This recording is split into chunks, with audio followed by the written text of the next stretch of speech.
নমস্কার। আজ বানিয়ে নিলাম আমাদের সবার পছন্দের আমের গুড় আচার। তো প্রথমে 5 ফোড়ন আর 4টে শুকনো লঙ্কা শুকনো কড়াইয়ে ভেজে নিলাম। এরপর কড়াইয়ে কিছুটা তেল দিয়ে তাতে কেটে রাখা আমগুলো দিয়ে দিলাম। নুন আর একটু হলুদ দিয়ে 2 মিনিট মতো ভালো করে ভেজে নিলাম। এরপর আমি 1 কেজি আমে 750 গ্রাম গুড় দিয়েছি। ভালো করে গুড় আমের সাথে গলিয়ে নিলাম। গুড়ের সাথে আমগুলো নাড়তে থাকবো, না হলে গুড় পুড়ে যাবার চান্স থাকবে।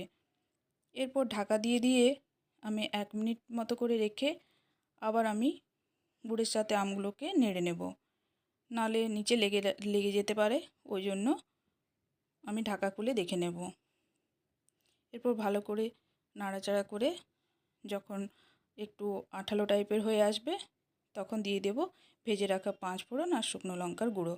ভালো করে মিশিয়ে নেব 1 মিনিট কম আঁচে। ভালো করে আমরা এই মশলাগুলোর সাথে ভালো করে আমের আচারটা ভালো করে মিশিয়ে নেব। তৈরি হয়ে গেল আমাদের গুড় আম।